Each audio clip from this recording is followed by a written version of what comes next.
దాని జాషువా గారిని బట్టి నేను ఎంతగానో స్థుతిస్తూ ఉదయకాలం అవకాశం ఇచ్చినందుకు వారికి పాస్టర్ గారికి బిడ్డలకు నా హృదయపూర్వక ఉన్నందున ఈరోజు నా మెసేజ్ టైటిల్ ఫౌండేషన్. ఈరోజు మెసేజ్ టైటిల్ ఫౌండేషన్. దాని తెలుగులో పునాది అని పిలుచుకుంటారు. ప్రతి ఇంటికి కూడా ఒక పునాది అనేది ఉంటుంది. ప్రతి జీవితానికి ఒక పునాది ఉంటుంది. అట్లాగనే ఆత్మ సంబంధమైన పునాది, శరీర సంబంధమైన పునాది, అట్లాగనే మెటీరియల్ పరంగా చూస్తే లోకంలో మనం కట్టుకునే భవంతి సంబంధమైన పునాదులు, చాలా పునాదులు మనకు కనబడతాయి. బట్ ఫౌండేషన్ మనం ఎట్లా వేసుకుంటామో అంత చక్కగా మనం ఆ నిర్మాణాన్ని చేసుకోగలం. మన జీవితాన్ని చక్కగా నిర్మాణం చేసుకోవాలి, కుటుంబాన్ని చక్కగా నిర్మాణం చేసుకోవాలి, ఇంటిని చక్కగా నిర్మాణం చేసుకోవాలి. ఇంటిని నిర్మాణం చేసుకునేటప్పుడు ఎంతగా ఆలోచిస్తామంటే, ఇంటిని నిర్మాణం చేసేటప్పుడు మొట్టమొదట సాయిల్ టెస్ట్ ఉంటుంది. సాయిల్ టెస్ట్ ఉంటుంది. ఆ సాయిల్ టెస్ట్ గురించి మనం పాలిటెక్నిక్ కాలేజ్ ఉంటుంది, అక్కడ ఎదురుగా సాయిల్ టెస్ట్ చేసే ఒక డిపార్ట్మెంట్ ఉంటుంది. వారు కాస్త లోపల తవ్వి ఆ లేయర్స్ ఉండే మట్టిని తీసుకుని వెళ్తే, వాళ్ళు సాయిల్ టెస్ట్ చేసిన తర్వాత మనం ఇలాంటి బిల్డింగ్ కడుతున్నాము అంటే వాళ్ళు ఆ సాయిల్ టెస్ట్ చేసిన తర్వాత వాళ్ళు ఏమంటారంటే 7 అడుగులు లోతు తవ్వండి ఇంత బిల్డింగ్ కి, 6 అడుగులు లోతు తవ్వండి ఇంత బిల్డింగ్ కి అంటారు. అంటే మనం కట్టేటప్పుడు మొట్టమొదట సాయిల్ మనం టెస్ట్ చేసుకోవాలి. ఆ నేలను మనం ఏం చేయాలి? టెస్ట్ చేయాలి.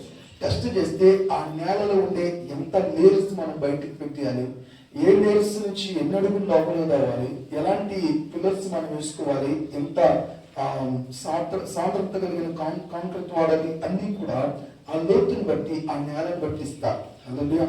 ఈరోజు మనం కూడా ఒక ఇంటిని కట్టుకోవటానికి ఒక పునాది ఎంత చక్కగా ఆలోచిస్తామంటే, ఎట్లాంటి మెటీరియల్ వాడాలి, ఎంత డెప్త్కి వెళ్ళాలి, ఈ విషయాలు వాడతాం. దానికన్నా ప్రాముఖ్యమైనది జీవితం అనేటువంటి పునాది. సరే, ఏదైనా ఒక పునాదిని గురించి దినాన మనము జ్ఞాపకం చేసుకుందాం. హెచ్చర గ్రంథం నుంచి ఒక మాట చదువుకుందాం. 3వ అధ్యాయము 11-12 వచనం. వారు వంతు చెప్పున కూడి యెహోవా దయాళుడు, ఇశ్రాయేలుల విషయమే ఆయన కృప నిరంతరము నిలిచుండి పాడుచు యెహోవాను స్తుతించిరి. మరియు యెహోవా మందిరం యొక్క పునాది వేయబడుట చూసి జనులు అందరిను గొప్ప శబ్దంతో యెహోవాకు స్తోత్రము చేసిరి. మునుపటి మందిరమును చూచిన యాజకుల్లోను, లేవీయులలోను, కుటుంబ ప్రధానులను, వృద్ధులైన అనేకులు ఇప్పుడు వేయబడిన ఈ మందిరం యొక్క పునాదిని చూచి గొప్ప శబ్దంతో ఏడ్చిరి. అయితే మరి అనేకులు సంతోషము చేత బహుగా అరచిరి. ఎజ్రా నెహమ్యా కాలంలో వాళ్ళు జరిగిన విశేషం ఏంటంటే, ఇశ్రాయేలు ప్రజలు ఎప్పుడు పొరపాటు చేస్తారో దేవుడు అప్పుడు పనిష్మెంట్ ఇచ్చేసేవారు. ఎప్పుడైతే పనిష్మెంట్ ఇచ్చేవారో ఇశ్రాయేలు ప్రజలందరూ కూడా సన్నిధి కూడా వారు జీవితాలు. అట్లాగనే ఇశ్రాయేలు ప్రజల యొక్క ఆ నడవడి ప్రవర్తన బాగులేని కారణాన్ని బట్టి దేవుడు శత్రువుల రాజ్యానికి అప్పగించేశారు. అయితే నెహమ్యా, ఎజ్రా, శాస్త్రి ఇట్లాగ ప్రాముఖ్యమైనటువంటి వారు రాజు తన స్థలానికి తీసుకొని పోయాడు. వీళ్ళు మంచి వారి జ్ఞానం కలిగిన వారు. మిగతా వాళ్ళందరినీ కూడా అదే దేశం విడిచిపెట్టేశారు. మందిరాలకు కూల్చబడ్డాయి, మరి ఆ ప్రాకారాలు కూల్చబడ్డాయి, ఆ పితరుల సమాధిలో దుడిచేశారు. మొత్తం వినాశనాన్ని అంతా కూడా సృష్టించారు. నెహమ్యా రాజు దగ్గరికి తీసుకొని రావడం చేత నెహమ్యా రాజునకు ద్రాక్షరస గిన్నెని అందించే ఒక నమ్మకమైనటువంటి ఒక మంచి వ్యక్తిగా, లేకపోతే ఒక నమ్మకమైనటువంటి ఉద్యోగస్థిరపరచబడ్డారు. ఎజ్రా వీళ్ళందరూ కూడా నమ్మకస్తులుగా రాజు సమక్షంలో పనిచేస్తున్నప్పుడు ఒక ఇన్ఫర్మేషన్ ఆ నెహమ్యాకు వచ్చింది. ఏంటంటే, అయ్యా, భయంకరమైనటువంటి అస్తవ్యస్త పరిస్థితులు సంభవించాయి, మన పితరుల సమాధులన్నీ వచ్చేసారు, దేవుని మందిరమేమో వీటిలో పడిపోయింది, ప్రకారాలు కూలిపోయినాయి, పరిస్థితులు ఎట్లా ఉంటాడు కానీ వెంటనే నెహమ్యా ఆడటం మొదలుపెట్టారు. ఇలా గమనించాను. మనము ఏడ్చిన తర్వాత మనకు ఆలోచన రా. దైవజనుడు కన్నీరు కారిస్తే ఆ కన్నీళ్లు అతనికి ఒక ఉపదేశ క్రమాన్ని తీసుకొని వస్తాయి. కన్నీటి కొన్ని ఆలోచనలు తీసుకొస్తాయి, దుఃఖం కొన్ని ఆలోచనలు తీసుకొస్తాయి. దైవానుసారం, దైవ చిత్తానుసారమైనటువంటి దుఃఖం కొన్నిసార్లు తగ్గించడం, దైవ చిత్తానుసారమైనటువంటి ఆ దుఃఖం దేవుని సేవకునికి ఒక మంచి ఆలోచన పుట్టించింది. ఎలాంటి ఆలోచన వచ్చిందంటే, ఆ దుఃఖముల నుంచి మరలా మేము ఎందుకు కట్టుకోకూడదు, అందులో ఆ దుఃఖముల నుంచే మళ్ళా పోగొట్టుకుని మేము ఎందుకు సంపాదించుకోకూడదు? ఆ దుఃఖముల నుంచే దైవ మందిరాన్ని మేము ఎందుకు అట్లా విడిచిపెట్టేయాలి? ఆ దుఃఖముల నుంచి ప్రాకారాలు ఎందుకు అట్లా విడిచిపెట్టేయాలి? మళ్ళీ దాన్ని రీబిల్డ్ చేసుకోవాలి, రిస్టోరేషన్ చేసుకోవాలి. కోల్పోయినటువంటి వాటన్నిటిని తిరిగి సంపాదించుకునే విషయంలో నెహమ్యాకు దేవుడిచ్చినటువంటి ఆ మనస్సుతో కూడిన దుఃఖము అతన్ని ఆలోచింపజేసింది. హల్లెలూయా.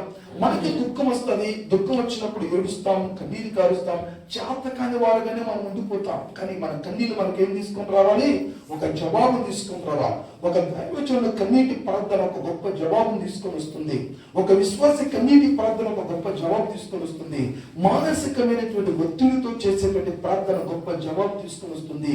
మన పితరులు కన్నీరు కార్చి ప్రతి సమస్యకు ఒక జవాబును సంపాదించుకోగలిగారు.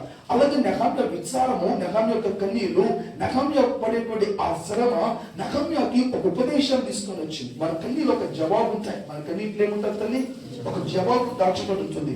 అట్లాగే నెహమ్యా దుఃఖంలో ఒక జవాబు దాచబడగా ఆ జవాబును బట్టి అతను ఉపశమనాన్ని పొంది రాజు దగ్గరికి వెళ్ళి రాజు దగ్గర గిన్ని అందించేటప్పుడు రాజు అంటాడు, నెహమ్యా జబ్బు లేదు కదా, ఎందుకు నీకు విచారం ఉన్నావు అంటే మొత్తం విషయం అంతా చెప్తాడు. ఇదేమో పరిస్థితి, అందుకని మా పితరులు ఉండేటువంటి ఆ పునాదులు వాడిపోయాయి. కాబట్టి ఇప్పుడు మళ్ళా నాదేనా దుఃఖం పడతానంటే ఏం చేయమంటా ఉంటాడు. లేదు మళ్ళా తిరిగి దాన్ని మేము కట్టాలని ఆలోచన మాకు వచ్చింది, మీరు కాస్త సహకరిస్తే బాగుంటుంది అని నెహమ్యా రాజుతో చెప్పినప్పుడు రాజు అవకాశాలు ఇచ్చాడు. సరే, నేను కూడా కొంత ధనాన్ని పంపిస్తాను, కొన్ని వస్తువుల్ని పంపిస్తాను, మంచి నీకు సపోర్ట్ చేసేటువంటి కొంతమంది వ్యక్తులు పంపిస్తానని చెప్పి నెహమ్యాను ఆ రకంగా పంపించాడు. అప్పుడు ఎజ్రా, నెహమ్యా, ఈ శాస్త్రి వీళ్ళందరూ కలిసి దేవుని మందిరాన్ని పునర్నిర్మించుకోవటానికి, కూలిపోయిన ప్రాకారాలు తిరిగి కట్టుకోవటానికి వాళ్ళు ఒక నిర్ణయం తీసుకున్నారు. ఈ రోజు ఇక్కడ కూర్చొని మనం కూడా మళ్ళా మనం తిరిగి మన జీవితాన్ని కట్టుకునే విషయం ఒక నిర్ణయాన్ని కనుక తీసుకుంటే దేవుడు మనకు ఇస్తున్న ఒక అనుభవం ఏంటంటే మన పాత పునాది దొలిచేయాలి. పాత పునాది ఏం చేయాలి? పాత పునాదులు ఉన్నాయే, ఆ పాత పునాదులు బ్రేక్ అయిపోయినాయి, పాత పునాదులు షేక్ అయినాయి, పాత పునాదులు క్రాక్స్ వచ్చేసినాయి, పాత పునాదులు బీటులు వేసినాయి. ఆ బీటులు వేయబడేటువంటి పునాది మీద మళ్ళా తిరిగి మనము కట్టకూడదు. అందుకని మొట్టమొదటి పునాదులు తీయాలి. అందుకని ఒక పునాది పాడైపోతే నీతిమంతుడు ఏం చేయగలడు అంటాడు దావీదు. పునాది కనుక పాడైపోయింది అనుకోండి, కీర్తన 11:3లో పునాది పాడైపోగా నీతిమంతులు ఏం చేయగలరు? పునాది మనం పాడు చేసుకుంటే దైవజనుడు ఎంత వాక్యాన్ని చెప్పినా, దేవుని యొక్క వాక్యం వర్తమానంలో ఎంతగా మనకు వచ్చినా, ఎంత ఉపవాస ప్రార్థన చేస్తున్నా, ఎంత కన్నీళ్లు గడిచినా, ఎంతగా మనం గోచాడినా, ఎంతగా మనం ప్రయాసపడినా తిరిగి మనం గురి చేయబడలేము, తిరిగి మనం కట్టబడలేము. కారణం ఏంటంటే పునాది ఆల్రెడీ ఏమైపోయింది? పాడైపోయింది. పునాది పాడైపోయింది కనుక పునాది మన కంటికి ఎప్పుడు కనబడదు. పునాది వేసేటప్పుడు తప్ప ఆ తర్వాత పునాదిని మరలా జీవితంలో ఎన్నడూ మనము చూడలేము. ఆ పునాది వేయటం పడితే పునాది ఎప్పుడు కనబడదు, కానీ పునాది మీద కట్టబడినటువంటి భవంతులు కనబడతాయి. అంటే ఆ పునాది యొక్క లోతు ఎంత, పునాది యొక్క వైశాల్యం ఎంత, పునాది ఎలాంటి దాంతో నిర్మాణం చేశారు, పునాది ఎంత పటిష్టంగా ఉంది, పునాది స్ట్రాంగ్ గా ఉందా లేక పునాది వీక్ గా ఉందా, పునాది మీద కట్టాడు, ఎలా కట్టాడు, ఎంత కట్టాడు అన్నది బయట భవంతి చూసేటువంటి వాడికి కాస్త అవగాహన వస్తుంది. పునాది చాలా ప్రాముఖ్యమైనది. అయితే వీళ్ళు చేసే మొట్టమొదటి పని ఏంటంటే ఆ పాత పునాది అంతా తవ్వేశారు. మనం కూడా మన జీవితంలో ఆ పాత రోత వ్యర్థమైన బీటలైపోయినటువంటి పనికిరానటువంటి పునాదిని తవ్వి బయటకు తీయాలి. ఆ పాత పునాది అంతా తవ్వి తీసిన తర్వాత ఇప్పుడు వారు దేవుని ఆరాధిస్తూ స్తుతిస్తూ ఒక కొత్తగా పునాది వేస్తారు. దేవుని స్తోత్రం. నెహమ్యా చిరాల కాలంలో ఒక కొత్త పునాది వేసేటప్పుడు ఆ పాత యాజక బృందం, ఆ పాత లేవీ బృందం, ఆ పాత తరం వాళ్ళందరూ కూడా కొత్తగా వేస్తున్న ఆ పునాదిని చూసి కన్నీరు గార్చారట. అరే, ఒకప్పుడు మనం మంచి పునాది వేసుకున్నాం, అయితే ఆ పునాది బీటుల వేగిపోయినాయి. ఒకప్పుడు మనం మంచి పునాది వేసాం, ఒకప్పుడు ఇదే స్థానంలో ఒక మంచి పునాది వేసుకున్నాం, మంచి పునాది మీద మనం కట్టుకున్నాం, మంచి పునాది మీద కుటుంబాలు కట్టబడ్డాయి, మంచి పునాది మీద జీవితాలు కట్టబడ్డాయి, మంచి పునాది మీద దేవుని మందిరం కట్టబడింది. ఈ రోజు ఆ పునాదులు పాడైపోయినాయి అని వారు కన్నీరు గార్చి ఆ పునాది తవ్వి తీసినందుకు, కొత్త పునాది ఆ పునాదులు వేస్తున్నందుకు వారు పాత జీవితాలంతా జ్ఞాపకం చేసుకుని వచ్చారు. మనం కూడా మన జీవితాల్లో కొన్ని సందర్భాలు బాగా బ్రతికిన దినాలు ఉంటాయి, బాగా సంతోషించే దినాలు ఉంటాయి, బాగా అనేక విషయాలు మనము ముందుకు సాగేటువంటి దినాలు చాలా మనకు కనబడతాయి. వాటన్నిటిని ఒకసారి తలపోసుకునేటప్పుడు మనకు కన్నీళ్ళు వస్తాయి. ఒకప్పుడు మనం ఎట్లా బ్రతకాం, ఒకప్పుడు మనం ఎలా ఉన్నాం, ఒకప్పుడు ఇట్లాగా మన ఆస్తి ఉండేది, ఒకప్పుడు మన ఐశ్వర్యం ఎట్లా ఉండేది, ఒకప్పుడు మన సుఖభోగాలు ఎట్లా ఉండేవి, ఒకప్పుడు మనం యొక్క జీవిత విధానం ఎట్లా ఉండేది, ఒకప్పుడు మనం పట్టిందల్లా బంగారంగా మారిపోయింది, కానీ ఇప్పుడు మన పరిస్థితి ఎట్లా ఉంది అని చెప్పి బాధపడే వారు చాలా మంది ఉంటారు. అట్లయిన పూర్వీకులందరూ ఇచ్చారట, మన పితరులు, వారి పితరులు అందరూ కూడా ఇచ్చేసారు.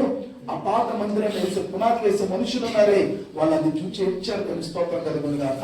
మరి క్రొత్త తరం వారికి ఏమొచ్చిందంటే ఒక నూతనమైన ఉత్సాహం వచ్చింది. స్తోత్రం కలుగునుగాక. వారు ఎగిరి గంతులతో మొదలు పెట్టారు. దేవుని పునాది మనలో ఎప్పుడైతే పడిందో ఆ పునాది చుట్టూ ఎగిరి గంతులు పెట్టడం, సంతోషపడటం, ఆనందగానాలు చేయటం, వారు ఆ చక్కటి ఆ మంచి ఉన్నతమైనటువంటి నాట్యాలు ఆడటం, ఇవన్నీ కూడా పునాది వేసుకున్నప్పుడు వారు చేస్తారు. ఈ రోజు నేను ఎందుకు ఈ మాట చెప్తానంటే, మనం పునాది వేసేటప్పుడు చాలా జాగ్రత్తగా వేసుకోవాలి. ఆమేన్. పునాది వేసేటప్పుడు చాలా లోతుగా తవ్వాలి. అందుకని దేవుని వాక్యాన్ని డెప్త్లోకి వెళ్దాం. డెప్త్లోకి వెళ్ళిపోతే ఎంత డెప్త్లోకి వెళ్తామో అంత డెప్త్లో మనం పునాది వేసుకోవాలి. ఎంత లోతుకి వెళ్తామో ఆ లోతులో మనం పునాది వేసుకోవాలి. ఆమేన్.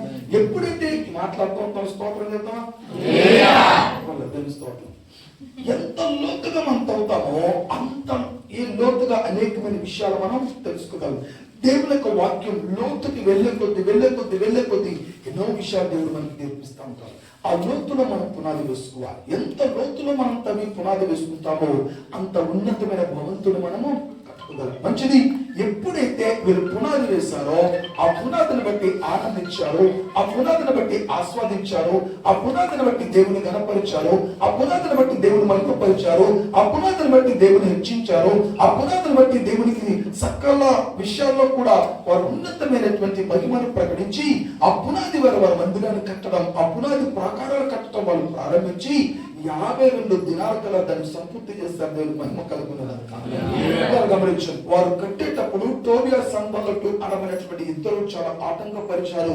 అయితే టోబియా సన్బల్లటుల యొక్క ఆటంకాన్ని వీరు ఎట్లాగా ఛేదించారు అంటే, ఒక పక్క కత్తి పట్టుకుని, ఒక పక్క పని చేస్తూ, ఒక పక్క ప్రార్థన చేస్తూ, ఒక పక్క లేఖనాన్ని పరిశోధన చేస్తూ, ఒక పక్క మందిరానికి పునాది వేసిన తర్వాత కడుతూ 52 దినాల కల్లా సమస్తాన్ని కూడా ఆపేసంటే బయటకు వెళ్ళిపోయింది. ఈ 52 నేను ఏమంటానంటే, నేను వాక్యం చెప్పను, దయచేసి అర్థం చేసుకోండి. దేవుడు మాట్లాడతాడు కాబట్టి డిస్టర్బ్ చేయొద్దు. ఆయన పరిశుద్ధాత్మను డిస్టర్బ్ చేయొద్దు, మంచిది కాదు. 52 దినాల కల్లా మొత్తం సంపూర్తి చేసి వాళ్ళు ఎంతగానో ఆనందిస్తే టోబియా సన్బల్లటులు అంతగా అది కట్టకూడదని వాళ్ళ ఉద్దేశం. ఈరోజు మన జీవితం కూడా కట్టబడకూడదని, మన కుటుంబాలు కట్టబడకూడదని, మన భవిష్యత్తు మనకు ఉండకూడదని అపవాది కూడా రకరకాల టోబియా సన్బల్లటు స్పిరిట్ చేత అనేక మందిని భయంకరమైన శోధనలు తీసుకెళ్తాడు. మంచిది. ఈరోజు నా ఉద్దేశం ఏంటంటే, ఒక మంచి పునాది వేసుకోవాలి. ఏం వేసుకోవాలి? ఒక పునాది మీదనే కట్టబడుద్ది. అందుకని ఒక తెలివైన వాడు లోతుగా తవ్వి పునాది వేసుకున్నాడు, బండ మీద పునాది వేసుకున్నాడు. తెలివి తక్కువ వాడు ఇసుక మీద పునాది లేకుండా కట్టేశాడు. ఇసుక మీద వేసాడు పునాది. అయితే గాలి వచ్చింది, వర్షం వచ్చింది, అన్ని వచ్చినాయి. ఆ యొక్క ఇల్లు ఏమైపోయింది? పునాది ఇసుక మీద వేసాడు కనుక కూలిపోయింది. అదే బండని క్రీస్తులో పునాది వేసుకున్నాడు కనుక వాడు పటిష్టమైన భవంతి. ఏ పరిస్థితులు వచ్చిన వాడికి వాటిని జాగ్రత్తగా గమనిద్దాం. మన జీవితంలో కూడా అనేక పర్యాలు ఒక మంచి పునాది వేసుకోవాలి. తర్వాత దీని గురించి నేను వివరిస్తాను. ఒక మంచి పునాది వేసుకునేటప్పుడు పునాది ఎవరైతే వేస్తారో, ఒక తండ్రి పునాది వేస్తే ఇంటికి ఆ తండ్రిని ఫౌండర్ అని పిలుస్తారు. ఫౌండేషన్ అంటే పునాది, ఫౌండర్ అంటే పునాది వేసినటువంటి వాడు. ఒక తండ్రి ఒక ఇంటికి ఫౌండర్, కుటుంబ యజమాని ఆ కుటుంబానికి ఒక ఫౌండర్. అబ్రహాముని మీరు చూడండి, మొట్టమొదట విశ్వాసం అనేటువంటి పునాది అబ్రహాము వేశాడు. ఆమేన్. అబ్రహాము విశ్వాసానికి పునాది ఎట్లా పునాది వేసుకున్నాడంటే, దేవుడు ఆదికాండం 12వ అధ్యాయంలో అబ్రాముగా ఉన్నప్పుడు, మీరు చూడక్కర్లేదు, అబ్రాముగా ఉన్నప్పుడు ఆయన పిలిచి, అబ్రామా నేను నీకు ఒక దేశాన్ని ఇవ్వబోతున్నాను, ఒక ప్రాంతాన్ని ఇవ్వబోతున్నాను, ఒక స్థితిని నీకు ఇవ్వబోతున్నాను, పౌరులను ప్రవహించేటువంటి జీవితం నీకు ఇవ్వబోతున్నాను, దేశాన్ని ఇవ్వబోతున్నాను, నీవు అనేకులకు తండ్రిగా పిలవబడబోతున్నావు, నీవు పట్టిందల్లా బంగారంగా నేను చేయబోతున్నాను, నిన్ను దీవించే వారందరూ నేను దీవిస్తాను, నిన్ను శపించే వారు నేను శపిస్తాను, నీవు ఎవరు దీవిస్తావో వారిని దీవిస్తాను, నీవు ఎవరు శపిస్తావో వారిని నేను శపిస్తాను అని చాలా విషయాలు అబ్రహాం చెప్పుకుంటూ వచ్చాడు. అప్పుడు అబ్రహాము ఆ మాటను ఏం చేశాడట? నమ్మెను అనే పదం రాయబడుద్ది. దేవుణ్ణి నమ్మెను. గలతీ 3:6 చూస్తే అబ్రహాము దేవుణ్ణి నమ్మెను, అది అతనికి నీతిగా ఎంచబడను అనే పదం చూస్తాం. అంటే అబ్రహాము నమ్మటం మొదలు పెట్టాడు. అయితే అబ్రహాము పునాది ఎలా వేసుకున్నాడో చెప్తాను, జాగ్రత్తగా గమనించాను. అబ్రహాముకు దేవుడు ఇస్తాను అన్నది లోక సంబంధమైనటువంటి పౌరుషులు ప్రవహించే కనాను దేశాన్ని గురించి వాగ్దానం చేశారు. ఇప్పుడు అబ్రహాము కనాను దేశాన్ని గురించి కలలు కనాలి, అబ్రహాము కనాను దేశంలో జీవితాల గురించి కలలు కనాలి. కానీ అబ్రహాము ఎలాంటి పునాది వేస్తాడు అంటే హెబ్రీయులకు రాసిన పత్రిక 11:10 ఉంటుంది. దేవుడు దేనికి శిల్పియు నిర్మాణకుడో పునాదులు కలిగిన ఆ పట్టణము కొరకు అబ్రహాము విశ్వాసంతో ఎదురు చూచు ఉండెను అనే పదం మనకు కనబడుద్ది. అంటే ఎప్పుడైతే దేవుడు ఒక టెరిటోరియల్ ఇస్తానో, ఒక స్థలాన్ని ఇస్తానో అన్నాడో, డైరెక్ట్ గా అబ్రహాము దేని మీద పునాది వేసుకున్నాడంటే పరలోకపు రాజ్యం మీద పునాది వేసుకున్నాడు. ఆమేన్. ఆ పునాది కొరకు ఎదురు చూస్తానంటే అబ్రహాము వేసిన పునాది ఎంత అద్భుతం అంటే, మీరు మత్తయి సువార్త 1:1 చూస్తే అబ్రహాము వంశావళి అని కనబడది. క్రొత్త నిబంధన ప్రారంభంలో ఆదాము గురించి రాయబడలే, మరొక చరిత్ర కలిగిన ఏ వ్యక్తి గురించి రాయబడలే. కానీ అబ్రహాము నుంచి స్టార్ట్ చేశాడు కొత్త నిబంధన. అబ్రహాము వంశావళి అంటే అబ్రహాము ఎట్లాంటి పునాది వేస్తాడంటే క్రీస్తు రాకడ కొరకు ముందుగానే పునాది వేస్తాడు. ఆమేన్. రెండవ రాకడ కొరకు ముందుగానే పునాది వేస్తాడు. వంశవళి కొరకు ముందుగానే పునాది వేస్తాడు. 12 గోత్రిక ప్రజల కొరకు ముందుగానే పునాది వేస్తాడు. రాబోతున్న కొత్త నూతన నిబంధన జనాంగం కొరకు ముందుగానే పునాది వేస్తాడు.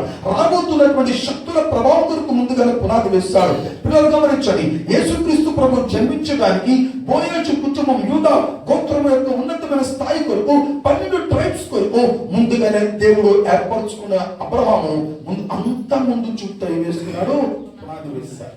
అలా 2 ఫ్లోర్లకు పునాది తగ్గాం అనుకోండి, 3వ ఫ్లోర్ వేయడానికి అది పునాది కాయనండి, పనికిరాదు అని చెప్తారు. అప్పుడు మనకు బాగా అనిపిస్తుంది, రే మనకున్న కెపాసిటీ 2 ఫ్లోర్లు మనం చూసుకున్నాం, ఇప్పుడు మనకి దేవుడు విస్తరింపజేశాడు, 3వ ఫ్లోర్ వేసుకోవాలంటే పునాది ఏమైపోయింది, పటిష్టంగా లేదు. కాబట్టి 3వ ఫ్లోర్ వేస్తే పునాది పటిష్టంగా లేదు కనుక ఉన్న భవంతులు కూడా పడిపోయే ప్రమాదం ఉంది అని అప్పుడు మనం విచారిస్తాం. అందుకని ముందుగానే ఒక పటిష్టమైన పునాది మనం వేసుకోవాలి. అబ్రహాము ఒక మంచి పునాది వేస్తాడు. ఆ పునాది మీద ఇష్షాకు జీవితాన్ని కట్టుకున్నాడు. ఆ పునాది ఇష్షాకు వేసినటువంటి అబ్రహాం వేసిన పునాది మీద ఇష్షాకు భవంతి కడితే దాని తర్వాత వచ్చేటువంటి యాకోబు మరికొన్ని భవంతులు కట్టాడు. యాకోబు తర్వాత దేవుడు 12 గోత్రాల భవంతులు కట్టాడు. దేవుడు స్తోత్రం కలుగునుగాక. అంటే అర్థం ఏంటంటే అబ్రహాము ముందుగానే ఆలోచన చేసి ఒక చక్కటి పునాది వేస్తాడు. అందుకని మన జీవితంలో ఒక మంచి పునాది వేసుకోవాలి. నువ్వెంత పునాది పటిష్టం చేసుకుంటావో అంతగా పరిస్థితుల ప్రభావం ఎట్లాగున్నా మనం తట్టుకుంటాం. నేను ఇప్పుడు మాట చెప్తాను, ఒక కార్ను మీరు చూడండి, షాకప్ జాకప్స్ తో చక్కగా కార్ డిజైన్ చేస్తారు. కారు ఎప్పుడు కూడా హైవే రోడ్లోనే వెళ్తాం. హైవే రోడ్లో కారు వెళ్ళినప్పుడు మన ప్రాణానికి చాలా హాయిగా అనిపిస్తుంది, ప్రాణానికి చాలా బాగా అనిపిస్తూ ఉంది, చాలా బాగుందిరా కారు అంటాం. అయితే ఎక్కడైనా స్పీడ్ బ్రేకర్స్ వచ్చినా లేదా రోడ్ ఎక్కడైనా కూడా గంపకల్ రోడ్లు వచ్చినా రాళ్ళ రోడ్లు వచ్చినా అవ్వస్త మనకి ఇబ్బంది అనిపిస్తుంది. కానీ గమనించండి, ఏ రోడ్డు మీదైనా ఆ డిజైన్ చేయబడిన కారు ఈజీగా నడిచిపోతుంది. దాని అర్థం ఏంటంటే ఒక షాకప్ జాకర్స్ డిజైన్ చేసి ఆ కారుని కేవలం హైవే రోడ్డుకు మాత్రమే కాదు, ఏ రోడ్డు మీద ఆ కారు నడవటానికి ఆ కారు డిజైన్ చేసేటువంటి ఆ కంపెనీ వాడికి అంత ఆలోచన ఉంటే మన జీవితంలో దేనిని తట్టుకోవడానికి నిర్మాణం చేసిన దేవుడికి ఎంత ఆలోచన పరిజ్ఞానం కలిగిన వాడు ఆలోచన. మనం వస్త్రాలు మారుస్తాం కానీ మన శరీరం ఎప్పుడు వర్షాకాలంలో ఇదే శరీరం, వేసవి కాలంలో ఇదే శరీరం, శీతాకాలంలో ఇదే శరీరం, ఏ కాలం వచ్చిన ఇదే శరీరం. శరీరం మారదు కానీ వస్త్రాలు మారుతాయి. దేవుడు అలా ఈ శరీరాన్ని ఏం చేశాడు, డిజైన్ చేశాడు. మన జీవితాన్ని డిజైన్ చేసిన దేవుడు మనకు ఒక మంచి పునాది వేశాడనే విషయాన్ని గుర్తుపెట్టుకుందాం. హల్లెలూయా. దేవుడు మొట్టమొదటి మానవ జాతి నిర్మాణం కొరకు ఆదామును ఒక మంచి పునాది వేసేటట్టు చేశాడు.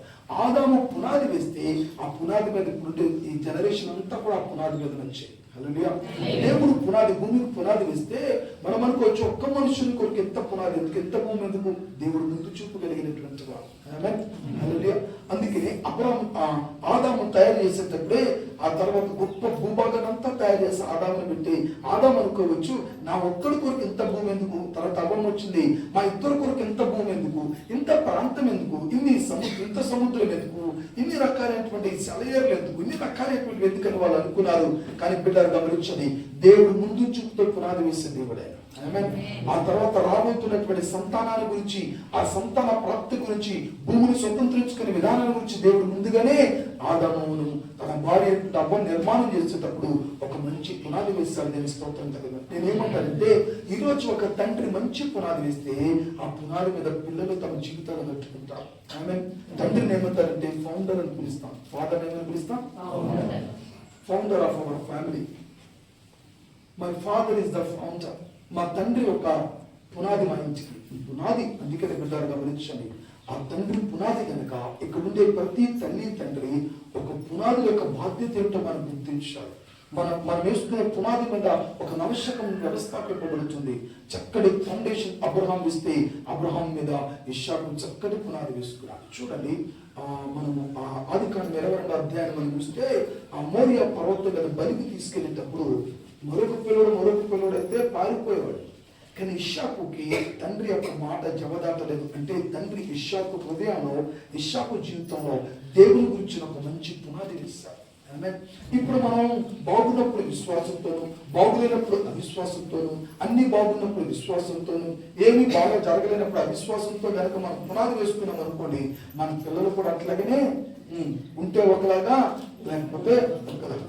పెట్టాడనుకో తండ్రి మా నాన్న మంచి నాన్న అని చెప్తాడు, పెట్టకపోతే మా నాన్న పరమకుమారుడు అని చెప్తాడు. ఎందుకంటే ఈ పునాది వేసుకున్న పునాది మీద వాళ్ళు కట్టారు. ఆమె ఒకరోజు ఇట్లాగే వేసాను కదా చూపించని చెప్పారు. ఒకరోజు రైల్వే స్టేషన్ దగ్గరికి వెళ్ళి ట్రైన్ కోసం నిలబడతాం. కానీ వచ్చిందండి విశ్వాసం. వచ్చిన తర్వాత ఏమ్మా ఇక్కడికి వచ్చేవైతే ప్రైజ్ లాంటి చేశాను కదా ఉంది. ప్రైజ్ అమ్మా ఏంటి విషయం అడిగారు. అడిగితే ఏం లేదంటే మా గాడిద కూడా వెతుక్కుంటున్నాను అంటే. ఏం గాడిదమ్మా నీ మీద గాడిద ఎక్కడ పోయింది, ఈ గాడిద గురించి నువ్వెత్తడం ఏంటి, మీ గాడిదలు ఉన్నాయని అడిగారు. ఇవి గల సోడు రోజులకు వెతుకుతున్నట్టుంది. లేదండి బాబు నా కొడుకున్నాడు ఆవిడ గాడిదండి అని. ఆ కొడుకు అనే గాడిదని వెతుక్కుంటూ వచ్చానండి. నాకు 3 గాడిదలు ఉన్నాయి బాబు, ఒకడేమో అడ్డగాడి, ఒక నిలువు గాడి అని 3 గాడిదలు. అప్పుడు ఆయన అన్నాడు, ఇన్ని గాడిదల కన్నా నువ్వేం గాడిదలు తండ్రి అని. ఇన్ని గాడిదల కన్నా నిజమే కదా, గాడిదలు అక్కడి నుంచి వచ్చే, గాడిదలో నుంచి వచ్చే. చాలా మంచి తెలుగు గాడిద కొడుకని తిడతారు. మా నాన్న నెలకి ఇచ్చాడు అలా గాడిద కొడుకు నేను కొడుకునే, బట్ నువ్వే గాడిద డాడీ అన్న. గాడిద కొడుకులు అంటే అర్థమైంది కొడుకే, కానీ తండ్రి ఎవరు అది తెలుగుకుండా అలా వాళ్ళు ఇచ్చేసుకుంటున్నారు. మీకు అర్థమైనా? కొంతమంది ఎక్కువ కులాలు వేసుకునే వాళ్ళు అంటారు. నేనేమంటానంటే ఒక మంచి తండ్రి తనకు ఒక మంచి పునాది వేస్తాడు, తన పిల్లలకు ఒక మంచి పునాది వేస్తాడు. తండ్రి ఎప్పుడైనా మీరు చూడండి, తన కొరకు తన బ్రతుకుడు, తన బిడ్డల కొరకు బ్రతికే స్థాయిలోకి వెళ్తాడు. ఆమేన్. కాబట్టి ఆ తండ్రి తన బిడ్డలకు పునాది వేసినట్లుగా అబ్రహాం ఒక మంచి పునాది వేస్తే ఆ పునాది మీద ఇస్సాకును బిల్డ్ చేసేటప్పుడు ఆ మోరియా పర్వతం మీద విధేయత అనే పునాది మీద బిల్డ్ చేశారు. కాబట్టి మొట్టమొదటి ఇస్సాకు విధేయుడయి తండ్రి మాటలను జవదాటకుండా ఆ కట్టెల మీద తన యవ్వనపురంలో పడుకున్నాడు. దేవుని స్తోత్రం కలుగుతుంది. యవ్వనపురంలో కట్టెల మీద పడుకున్నప్పుడు అద్భుతం జరిగింది. దేవుడు మొట్టమొదటి ఇస్సాకు జీవితంలో ఎప్పుడైతే వినయంతో తన పునాది వేసుకున్నాడు, తండ్రి పునాది మీద తన వినయాన్ని ప్రదర్శించాడో ఆ వినయము విధేయత అనే పునాది మీద దేవుడు ఇస్సాకును పిలిచేట్టు మొదలు పెట్టాడు. అందుకనే ఆ అబ్రహాం ఏదైతే పునాది వేశాడో ఆ పునాదిని నవనిర్మాణం చేసుకునే ఇస్సాకు ఇంకా అద్భుతమైనటువంటి కార్యాలు జరిగించాడు. అబ్రహాము కాలంలో పూడ్చివేయబడిన ప్రతి బావులను తిరిగి తవ్వి మళ్ళా వాటన్నింటినీ బయటకు తీసుకొచ్చాడు. నేనేమంటానంటే ఈరోజు మన జీవితంలో మనం ఒక మంచి పునాది వేస్తే పునాది మీద మన కుటుంబాలు కట్టబడతాయి. దీని స్తోత్రం కలుగుతుంది.